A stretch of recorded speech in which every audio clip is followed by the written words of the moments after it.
important point, and of course,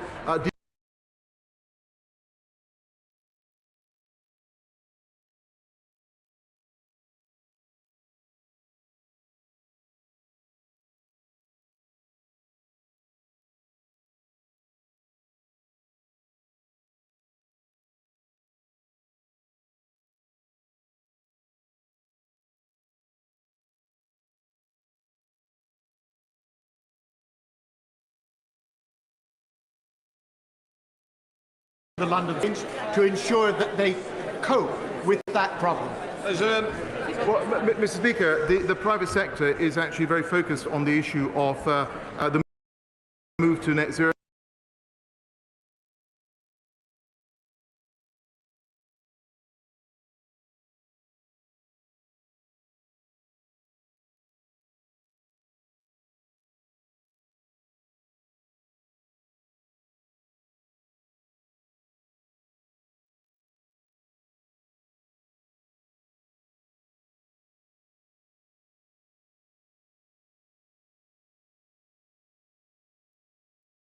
Mr. Speaker, I know my honourable friend has raised this issue before, and of course tackling carbon leakage is a vital issue.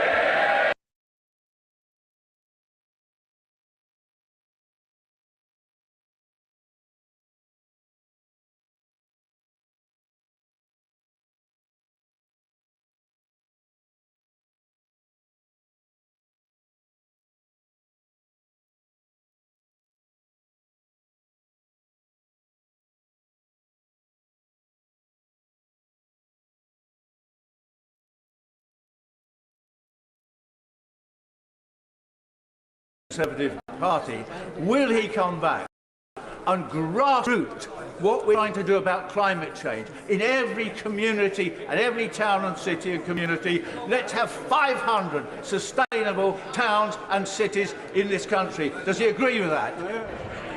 Mr. Speaker, in the words of Gloria Gaynor, I will survive. But can I just say, Mr. Speaker, that the point he raises is that tackling the climate emergency is all of us, for governments, for civil society and individuals, and we all need to play our part. Before we come to Prime Minister's questions, I'd like to point out the British Sign Language interpretation of proceedings is available to watch on the Parliament Live TV. I'd also like to welcome Lord Mackay, who is here today after many distinguished years. Before I to ask the first question, it's only fitting. Before I call Kim Leadbeater to ask her first question, it's only fitting to note this is likely to be the first time the national member for Uxbridge addresses the House as Prime Minister. I would like to wish all the best for the future. Can I say, through many dark times within this House, and none more so than through the pandemic, and all will be remembered for what this House did and the way that you conducted those duties during those dark times, Prime Minister. I understand members will have different views about the Prime Minister's performance and legacy, and those views will be sincerely and passionately held, but I remind members that our constituents and others around the world watch these proceedings. Let us conduct them in a respectful manner, focusing on issues and policy rather than personality. I have this opportunity to remind members of the words of Erskine May. Good temper and moderation are the characteristics of the parliamentary debate. I expect to see that reflected today in the proceedings. I now call Kim Leadbeater. Question number one, Mr. Speaker. Prime Minister. Thank you, Mr. Speaker. Today marks the 40th anniversary of the bombings in Hyde Park and Regent Park, and tomorrow sees the 50th anniversary of Bloody Friday. Such terror by the provisional IRA was barbaric and shameful, bringing untold grief to countless families, and our thoughts are with all those who lost loved ones during the Troubles. We as a government remain determined to build a better shared future for all the people of Northern Ireland. Mr. Speaker, I am the Chair of the National Fire Council last morning about the heroic work of firefighters in recent days. I know the whole House will want to thank them and all our frontline services who've been working hard to keep. The Right Chancellor of the Duchy of Lancaster will be making an oral statement later.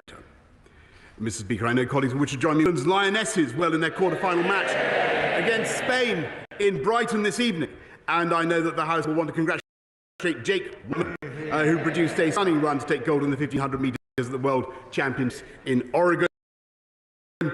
Mr. Speaker, as you rightly say, the last week was possibly my last PMQs. This week, Mr. Speaker, probably, certainly will be last PMQs from Box or any other dispatch box. Mr. Speaker, this morning I had meetings with ministerial colleagues, and in addition to my duties in this House, I will have further such meetings later today. Speaker, summer recess gives all parliamentarians an opportunity to reflect on an ability to uphold the 7 principles of public life. Selflessness, openness, objectivity, honesty, integrity, accountability and leadership. These are fine principles, but public trust in politicians is at an all-time low. Will the Prime Minister be using the next few weeks to personally consider why this could be? And as the unedifying fight for his job continues, if those who are vying to replace him draw on his wise counsel, if those who are vying to replace him would draw on his wise counsel, and why wouldn't they? What advice would he give to know the people we serve receive far better than they have from this government? Well, Mr. Speaker, I'm afraid I didn't quite catch the last bit of the honourable lady. I'll be using the next few weeks to do what I think the people of this country would expect, and that is drive forward the agenda on which we were elected in 2019, and for which I think the Labour Party particularly fear the Conservative Party. And that is the agenda of uniting and levelling up, and making sure that we invest in places that for decades were betrayed by Labour and left behind. And that is what the Conservatives are going to do, and that's why we're going to win again. Luke Evans. Russia's war in Ukraine continues. Now, Turkey has withdrawn its opposition to Sweden and Finland joining NATO. So what assessment does my right honourable friend make about the long-term security of Europe now this has happened? Prime Minister. I thank the Honourable for that excellent session of both countries. I think will be good for them. I think it will encourage, it will make all our allies safer, and I think it will make the whole of the Euro-Atlantic security area stronger, Mr. Speaker. And I'm proud of the role that the UK has played in that accession. We now come to the Leader of the Opposition, Keir Starmer.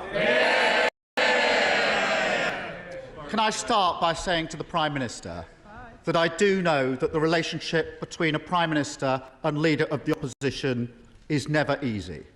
This one's proved no exception to the rule. But I would like to take this opportunity to wish him, his wife and his family the best for the future.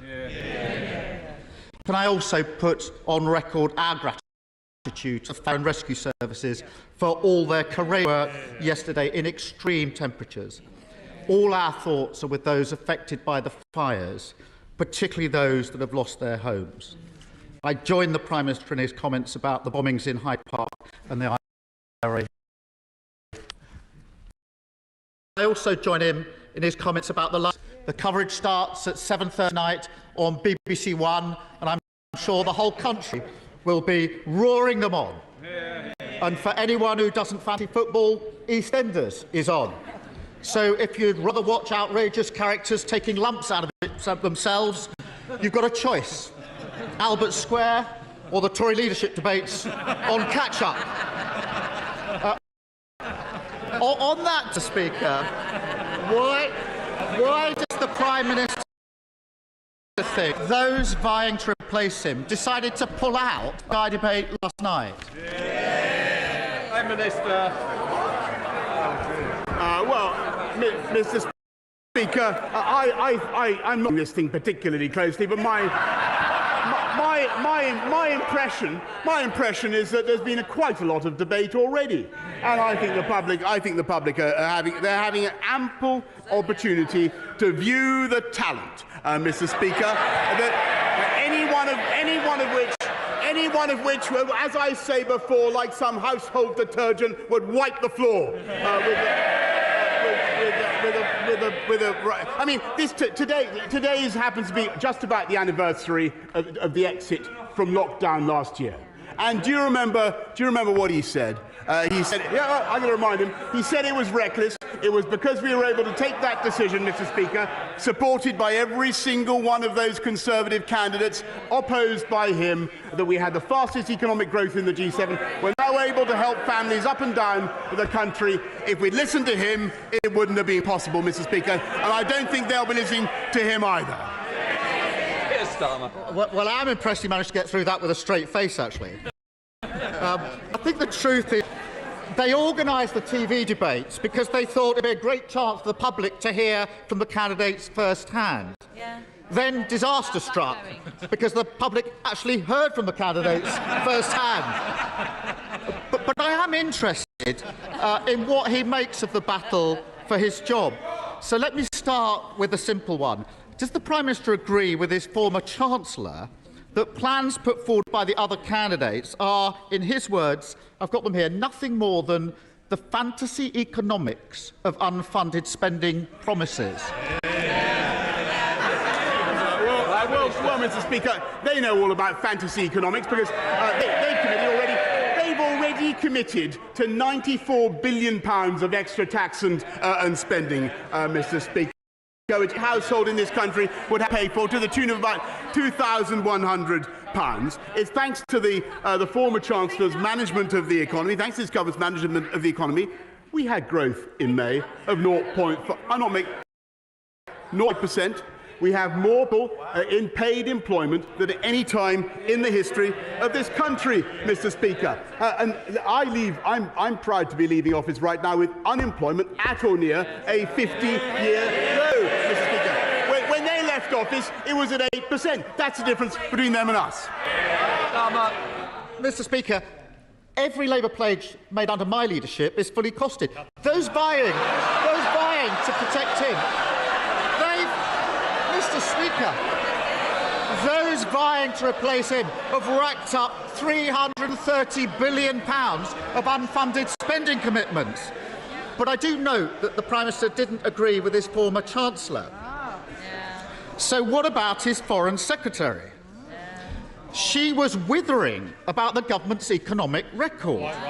She said, again, her words, here they are, if Rishi has got this great plan for growth, why haven't we seen it in the last 2.5 years at the Treasury? Is it, Prime Minister? Actually, Mr. Speaker, I think everybody would agree that what you saw in the last 2.5 years was because of the pandemic. Biggest falling out for 300 years, which this government dealt with and coped with magnificently by getting vaccines faster than any other European government, faster than any other major economy, which would not have been possible if we had listened to him. And that's why, Mr. Speaker, we have the fiscal firepower that is necessary. Families are making tax cuts for virtually every national insurance contribution. The difference between Labour and the Speaker is a critical difference. Families on low incomes get most of their income from benefits, most of it from earnings, because we believe jobs. That's the difference, Mr. Speaker. Mr. Speaker, inflation is up again this morning, and millions are struggling with the cost of living crisis. And he's decided to come down from his gold wallpapered bunker for one last time to tell us everything's fine. I am going to miss the delusion. But his Foreign Secretary didn't stop there, Mr. Speaker. She also said that the former Chancellor's 15 tax rises are leading the country to recession. And the member for Portsmouth North was even more scathing. She said, again her words, our public services are in a desperate state. We can't continue with what we've been doing because it clearly isn't working. Has the Prime Minister told her who's been running our public services for the last 12 years? Mr. Speaker, this is absolute. And again, he's doing this completely satirical. This is the government. This is the government that is investing £650 billion in infrastructure, in skills, in technology. He talks about public services. What really matters to people in this country right now is getting their appointments, getting their operations, fixing the COVID backlogs. That's what we're doing. Fixing the ambulances. That's what he should be talking about, Mr. Speaker. And that's why we voted through. That's why we passed the £39 billion health and care levy, Mr. Speaker, which they opposed. Every time something needs to be done, Mr. Speaker, they try to oppose it. He's a great pointless human bollard, Mr. Speaker. That's what he is. Mr. Speaker, if only it was satirical. Think of his, Mr. Speaker.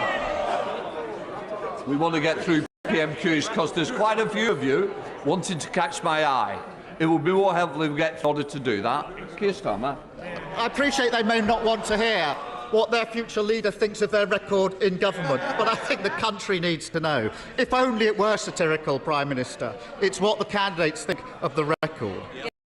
The mudslinging. There was one very important, because the member for Saffron Walden claimed that she warned the former Chancellor that he was handing her money directly to fraudsters in COVID loans.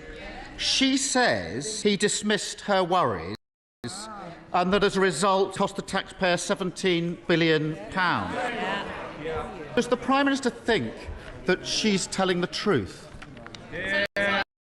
Prime Minister. Okay, well, this is the last blast from Captain Hindsight, because at least to me, because they were the party. I remember they were the party who were so desperate for us to be hiring their friends with PPE. They wanted a football agent to supply and a theatrical courier to supply PPE. Do you remember, Mr. Speaker? We had to get that stuff at record speed. We produced £400 billion worth of support for families and for businesses up and down the country, Mr. Speaker. And the only reason we were able to do it at speed is because we managed the economy in a sensible and moderate way. And Labour, every time they've left office, it's with unemployment higher, they're economically illiterate, Mr. Speaker, and they would wreck the economy. I think the message coming out of the leadership contest is pretty clear. They got us into this mess. Get out of it. Our Secretary says we can't go on with our current economic policy. For Portsmouth North, bemoaned the fact that what we've been doing has not been good enough. Member for Saffron Walden probably puts it best when she simply asked, why should the public trust us? We haven't exactly covered ourselves in glory. Their words, future leaders' words. They've trashed every part of their record in government, from dental care and ambulance response times to the highest tax in 70 years. What message does it send? Candidates to be Prime Minister can't find a single decent thing to say about him, about each other, or their record in government. Mr. Speaker, what does it say? What does it say about him that no one can name a single policy of the after 3 years of the Labour opposition, apart from putting up taxes? He's one of the pointless around a deserted roadworks on a motorway, Mr. Speaker. We got Brexit done. He voted against it 48 times. We got this country fast out of COVID in spite of everything when he would have kept us in lockdown. We're fixing social care, Mr. Speaker, when they have no plan and no ideas of their own. And we're now bringing forward measures in the face of strikes to outlaw wildcat strikes, Mr. Speaker. I can tell you to outlaw wildcat strikes. I can tell you why he does that funny wooden flapping gesture. I'll tell you why he does that funny wooden flapping gesture. Because, Mr. Speaker, he's got the union barons pulling his strings from beneath him. That's billion. We restored our democracy and our independence. We've got this country through COVID, and I'm proud to say that whether it comes to tackling climate change or sticking up for Ukraine, we have led the world on the international stage. And I want to thank my friends and colleagues on these benches for everything that they have done.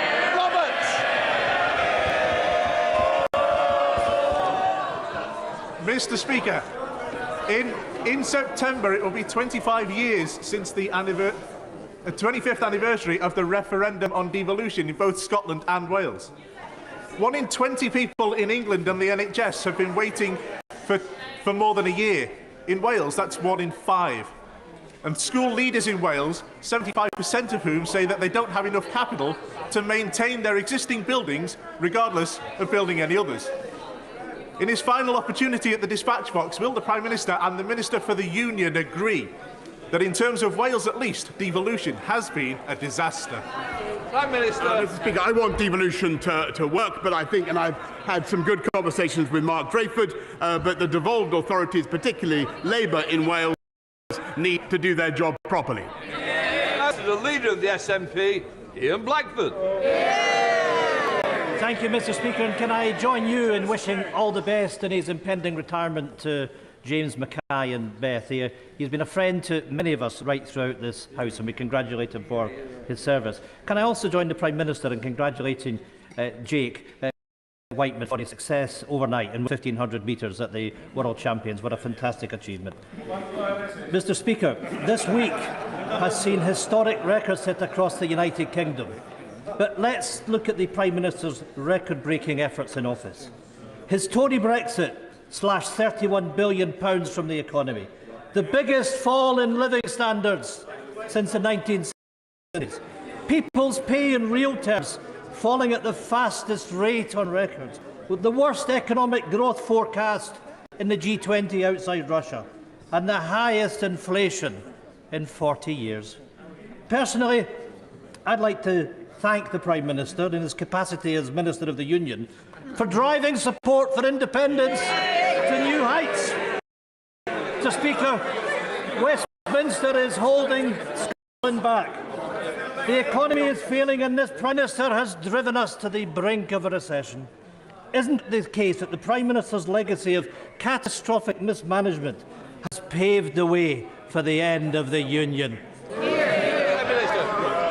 Mr. Speaker, that's not what I observed.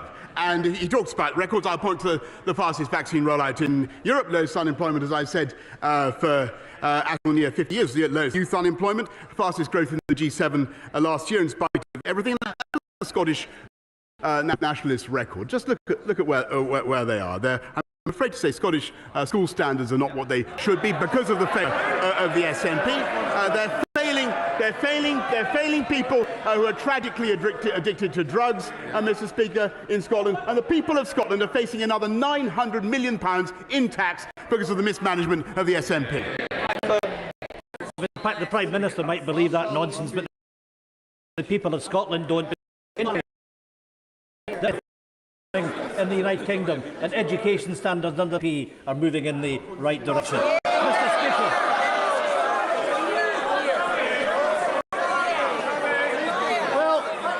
well, Mr. Speaker, that's a good look to the people of Scotland, the disdain that the Tories show for our country.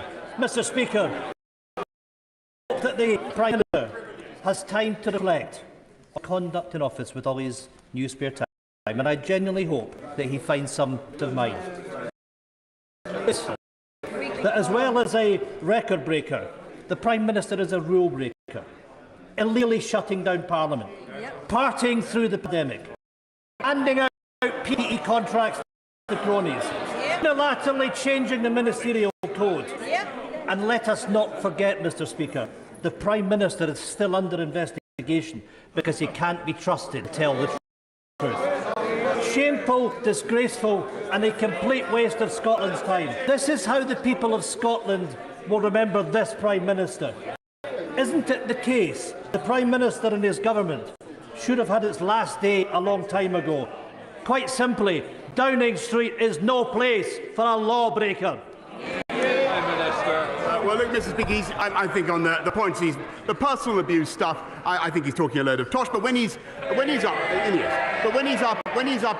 retired to his croft, which may be all too soon, Mr. Speaker, I hope that he will reflect on his long-running campaign to break up the greatest country in the world, and I hope he will reflect on the pointlessness of what he and think instead about the priorities of the people of Scotland, which I think are about all the issues that he thought were trivial, about their education, about crime, Mr. Speaker, and about the taxation that they are unnecessarily playing on the people of Scotland. A long time ago, when I trained as a pilot, I had the luxury of being able to fly around turbulent storms.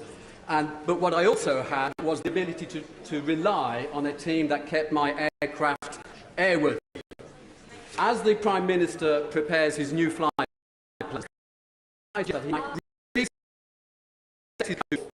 and starts off in Dudley, where he will always be welcomed with open arms, with sincere affection, and where he will be able to see the legacy.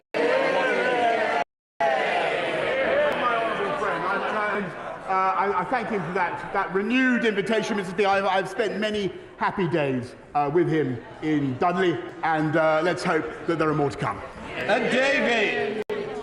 As the Prime Minister leaves office, I'm sure the whole House is looking forward to him completing his here. We wait to read what he really thinks about tragic figures brought down by their vaulting ambition, or scheming politicians who conspire to bring down tyrannical leader. The candidates, Mr. Speaker, now take his place, all profess that they will bring a fresh start, a clean break from his government. But does the Prime Minister not agree with me that a fresh start and a clean break would require a new mandate from the British people? And before they strut and fret upon the stage, there should be a general election. Mr. Speaker, I think that Polonius, that's who he is. More matter with less art, Mr. Speaker. The only thing you need to know, if there were to be a general election, of course, the Liberal Democrats would rightly get thrashed, because that would be. That is the moment when the public actually look with horror at what Liberal Democrat policies really are, and all these rural voters would discover the massive green taxes that they would like to apply, and the only risk is that there could be some kind of crackpot coalition between the Liberal Dems and the Scottish Nationalists that have been into effect. That is what we must prevent. Thank you, Mr. Speaker. My constituents feel very let down by the Mayor of London. He is consulting on cutting 18% of London measures. He's looking to sell Notting Hill Police Station to the highest bidder, and he is looking to push through a completely unwanted development of South Kensington Tube Station. Does my right honourable friend agree with me that Londoners deserve way, way better? Mr. Speaker, London once had a mayor who cut crime by 25% and cut the murder rate by 30% and built twice as many affordable homes as the current incumbent, and what London needs is another Conservative mayor.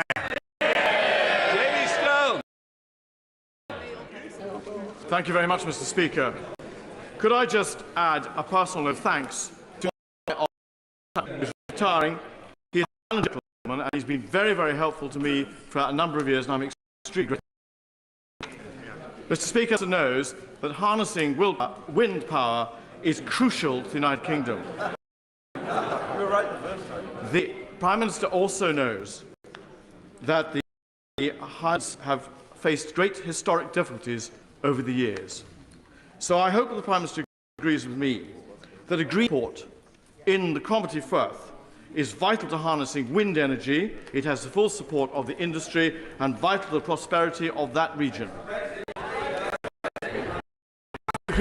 I'm committed to funding two new green free ports in Scotland to the tune of wouldn't be possible, of course, if the SNP got their way and we returned to the EU. Jake Barry. Thank you, Mr. Speaker. Can I congratulate my friend on his work to tackle regional inequality in this country through his levelling up agenda? And as he rightly reflects with pride this summer on the work of both himself and his government, will he also urge all candidates in this leadership election and all colleagues in this House to further drive forward that levelling up agenda to tackle inequality wherever it is found within the United Kingdom? I heartily agree with my honourable friend, Mr. Speaker, and it's not just my right honourable friend. It's not just inequality; it's inequality of opportunity, and that's what levelling up addresses. Johnny Lloyd, sit. Thank you, Mr. Speaker. You know, very few people in the north of England believe that the levelling up agenda has achieved anything at all. Now, the Prime Minister has a few days left in office. Can he use this to drive through the Trans-Pennine rail system that we were promised would be finished in 2020, before 2030? It's a shambles, and he is responsible. Actually, Mr. Speaker, this government's responsible for 3 new high-speed lines, including Northern Powerhouse Rail, which no previous government has done. Caroline Notes. Thank you, Mr. Speaker. My right honourable friend rightly paid tribute to our hard-working firefighters dealing with the fires over the last few days in this unprecedented weather. Will my right honourable friend take action to make sure more fires can be prevented by getting rid of disposable barbecues and Chinese sky lanterns? The ones that flow. I thank my honourable friend very much for her suggestions. I think the key thing is for people to behave responsibly first with the use of these things. It's clearly insane a disposable barbecue onto dry grass. Dr. Philippa Whitford. Thank you very much, Mr. Speaker. Due to Scottish Government investment in affordable housing, the Scottish child payment and extended free school meals, Scotland has the lowest level of child poverty in the UK. In contrast to the North East, by 50% on the watch of this government. In contrast, the Prime Minister took over 1,000 poorest families, much for levelling up, and those fighting to replace him have been falling over themselves to promise cuts to the wealthy. So the UK is meant to be a voluntary union. Does he not recognise that voters in Scotland have the right to a referendum so they can choose a fairer future? Actually, Mr. Speaker, we increased the living wage across the whole of the UK by £1,000. We made sure that people on universal credit got their tax bills cut by £1,000, and we've, in the last couple of weeks, we've cut national insurance contribution average of £330, and it was because of the union that we were able to support families up and down in Scotland with the £408 billion, Mr. Speaker. Andrew Bowie. Yeah, Mr. Speaker, can I thank my right honourable friend for his commitment to Scotland and the entire United Kingdom over years in Downing Street, and to him and friend the Secretary of State for Scotland, improving and increasing the visibility and involvement of the UK government in Scotland over the past 3 years. And does my right honourable friend agree with me that whoever takes his job and whatever comes next, the United Kingdom will always be stronger together than it ever would be apart? Mr. Speaker, brilliantly put. I couldn't put it better myself. Kate Oswald. The Windrush Compensation Scheme was launched in April 2019. In the time since, we've seen this Prime Minister. Meanwhile, just 1 in 4 applicants have received compensation so far, and at least 28 have sadly passed away without receiving compensation.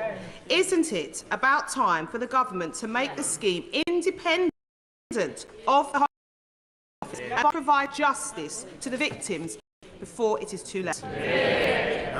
Actually, Mr. Speaker, I think more got compensation under. I renew my apologies to Rush for what they've suffered. We have greatly increased the compensation available. We've paid out, I think, more than £51 million. We're working with voluntary groups to ensure that people get what they're entitled to. But I may say that Labour has never apologised for their own part in the Windrush scandal. Speaker, can I thank my right honourable Prime Minister for all of the work he has done for Scunthorpe, but can I particular thanks to him for the work that he has done for steel? He has shown his understanding both of the challenges that steel faces and of its importance to this nation. He has kept every promise he has made me on steel, and I want to thank him very much for his work on that. Does he agree with me that the future of steel is always safest under a Conservative government? Yes, Mr. Speaker, and I thank her for everything that she has done to champion you still a vital national. Mr. Speaker, this Prime Minister embodiment of the excess and the vice of the code was designed checked, and once trust is broken, it's very hard to rebuild. The party agreement between the peoples and between the governments of these islands has been systematic over the last 6 years, and people across the island of Ireland, or nationalist or neither, have looked on in horror at the degradation of the rule of law, at the deterioration of Anglo-Irish relationships, and at the bolstering of far right. Many of us will work to try and restore those relationships and ensure the decent people of Britain and Ireland live entwined lives for many years to come. Can I ask the Prime Minister if he is capable of any self-reflection? Does he have any regrets of his legacy of damaging our fragile, shared society and all the people of Northern Ireland? Well, Mr. Speaker, I completely disagree with that. The whole objective of the Northern Ireland Protocol that we've passed is to support the Belfast Good Friday arrangements, to support the of those and symmetry of those arrangements. I was very pleased that it passed it got its advance into the House of Lords with no amendments, Mr. Speaker. Crispin Blunt. Mr. Speaker, in recalling the situation the Prime Minister inherited in July 2019 of a Parliament with a majority determined to frustrate the result of the 2016 referendum, led by a Speaker who was just slightly partial, and seemingly impossible. Does my right honourable friend understand he has the gratitude of my constituents that can I do the wood from the trees and myself for his leadership over the last year? Mr. Speaker, I'm very grateful, and there's a fair amount of wood on the opposite bench, and I think that's why we will prevail in the next general election. Thank you, Mr. Speaker. Since 2004, the Tory party have had more Prime Ministers than we've had referendums. May I remind the PM of the Smith Commission report? It states it is agreed by all parties that nothing in this report prevents Scotland becoming an independent country. Therefore, does the Prime Minister believe in a democracy, and will he respect the people of Scotland's right to self-determination? Mr. Speaker, I think that the people of Scotland do not, frankly, want to be talking about constitutional issues and another referendum when the issue the educational issues that we discussed, crime, Mr. Speaker, I think they're far. Thank you, Mr. Speaker. The Prime Minister spoke earlier about the atrocities carried out by the IRA. For decades, many men and women had the colour of the Queen's uniform and order in Northern Ireland on Operation Banner.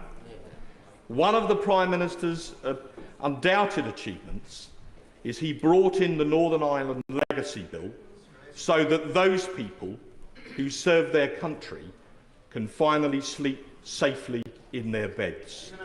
Thank you for that, Prime Minister, if I may be so presumptuous, on their behalf. You kept your word to them. Well, I'd like to thank my old friend for everything he did to campaign on that issue for so long. And I'm glad that this government was indeed able to fulfil its promise, not just to the veterans, but to their families as well. And I would like to renew my thanks to the security services who do so much to keep us safe, but also to all those who put on the Queen's uniform. Monique Cowan. Thank you very much, Mr. Speaker. President, the OECD forecast the UK with zero growth in GDP for 2023. That would be the worst performance in the G7. Ireland, Switzerland, Norway, Denmark, the Netherlands, Iceland, Sweden, Austria, Belgium and Finland are all wealthier than the UK. Why should Scotland not be afforded the opportunity to seek prosperity through being a sovereign, independent nation, standing as an equal amongst other equal nations. Mr. Speaker, the UK was the fastest in the G7 last year. We'll return to the top of the table soon because we came out of COVID. 0.5% growth in May, Mr. Speaker. And the people of Scotland, don't forget, the people of Scotland, like the people of the whole of the UK, are supported by the massive fiscal firepower of the UK Treasury, and that is a great advantage. Sharon McCauley.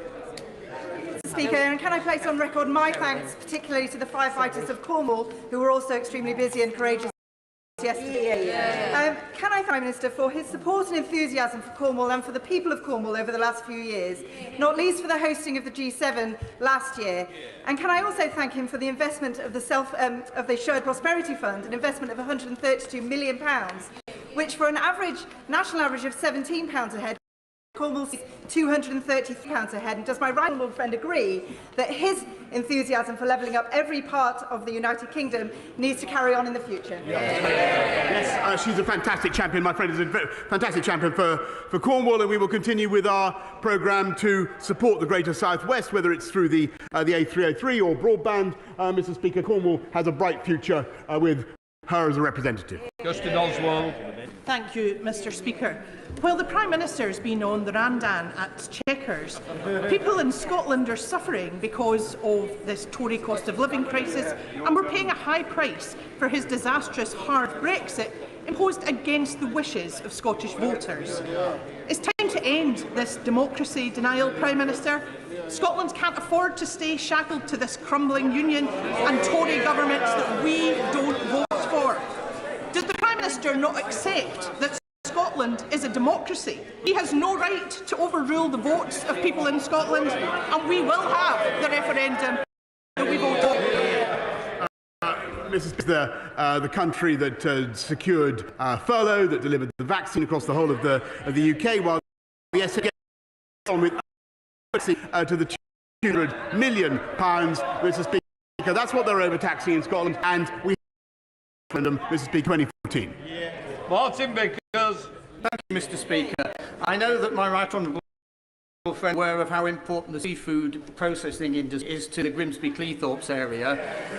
However, there is one cloud on the horizon, and that is the recently 35% tariff on fish, which calls in industry leaders considerable concern. They recognise that it's important to maintain sanctions against Russia. This is causing, as I say, great concern. Would my right honourable friend arrange meetings with me and my honourable friend from the appropriate ministers so we can discuss measures how to mitigate the impact on the industry? Minister. I'll make sure he gets a meeting as soon as possible with the relevant minister, but I think it is very important that we encourage our great fish and chips shops in Grimsby, Cleethorpes and elsewhere to make sure they're not just using Russian fish and chips. John Littleson. Thank you. As the Prime Minister limps off into the history books, his name up there in the pantheon of greats alongside the Duke of Portland and Spencer Perceval, can he update us on his defenestration honours list? How many of his cronies will he ennoble? Can we expect him to surpass Carl Wilson with a longer list of dodgy, obsequious courtiers and by nature? Very poor. Mr. Speaker, I'm sure that everybody who has served this government loyally and well deserves recognition of some kind. As for the honours list, I have to contain his excitement. Can I just say, we wanted good temper and better moderate language, and I don't think we got it then. Right, well, I know we didn't. Anna Fair. Speaker, I'd like to thank the Prime Minister for his support for the new city of South. Our brilliant hospital has 90, but our heroic NHS staff are helped by the size of the A&E department. Conservative-led capital funding of £8.4 million to expand the A&E department was promised 5 years ago, but has not quite arrived. Will my right honourable friend encourage the new Health Secretary to give us the best birthday present ever, and in the Cuba Gooding Junior, show me the money. Order. I think the Prime Minister's got the message also. I'd like to hear your question as well. I know this is under review by the only possible money that this government is investing. Go around. Mr. Speaker, the Prime Minister will be remembered as a man of his word. Pile 'em high, 200,000 dead, the highest in Europe. F business. This is the truth. They don't like it, do they? Let's listen to the truth. 100,000 fewer people in jobs than before the pandemic deployed, which the Prime Minister. So will he now keep faith to the 3.7 people who've taken out student loans since this Conservative government was in, who now face rising inflation in terms of rent, in terms of heating, in terms of eating, who now must pay Listen to that rabble. Listen to them. Sit down a minute. When I stand, it sees if you sit down. It helps all of the chairs.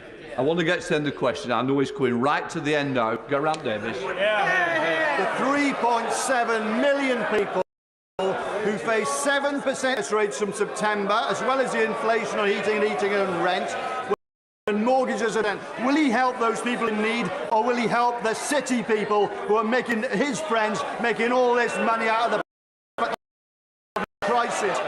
Mr. Speaker, I'll tell you what students want. They want to be able to have a system where they don't pay back more than they borrow, and that's what we're putting in. But they want to make sure to have a jobs market will take them on with high-wage, high-skilled jobs. And the difference between them and us is that we get people into high-wage, high-skilled jobs. They're prepared to let them languish on the dole, Mr. Speaker. And that is the difference. Final question, Sir Edward Lee. On behalf of the House, may I thank the Prime Minister. On behalf of the House, may I thank the Prime Minister for his 3 years' record of service. On behalf of some of the most vulnerable people in the country, can I thank him for his insistence on rolling out the AstraZeneca jab, which has saved thousands of lives. On behalf of 4 million people who voted Brexit, may I thank him for restoring people's belief in democracy. On behalf of northern towns, may I thank him for to levelling up. And most of all, on behalf of the people of Ukraine, may I thank him for holding high the torch of freedom and ensuring that that country is not a vassal state. For true grit and determination, keep going. Thank you. I want to thank my brother, and I want to use the last few seconds, Mr. Speaker, to give some words of advice to my successor, whoever he or she may be. Number one, stay close to the Americans, stick up for the Ukrainians, stick up for freedom and democracy everywhere. Cut taxes and deregulate wherever you can to make this the greatest place to live and invest it is. I love the Treasury, but remember the voice of the Treasury. We wouldn't have built the M25 or the Channel Tunnel. Focus on the road ahead. Focus on the road ahead, but always remember to check the rear-view mirror. And remember, it's not Twitter that counts. It's the people that sent us here. Yes, the last few privilege of my life. And it's true that I helped to get this Tory majority for 40 years, and a huge realignment in UK politics, Mr. Speaker. We transformed our democracy and restored our national independence, as my right honourable friend says. I've helped to get this country through a pandemic and help save another country from barbarism. And frankly, that's enough to come with. Mission largely accomplished. accomplished. For now, I want to thank you, Mr. Speaker. I want to thank all the wonderful staff. I want to thank all my friends and colleagues. I want to thank my friend, Speaker. I want to thank everybody here and baby. Thank you.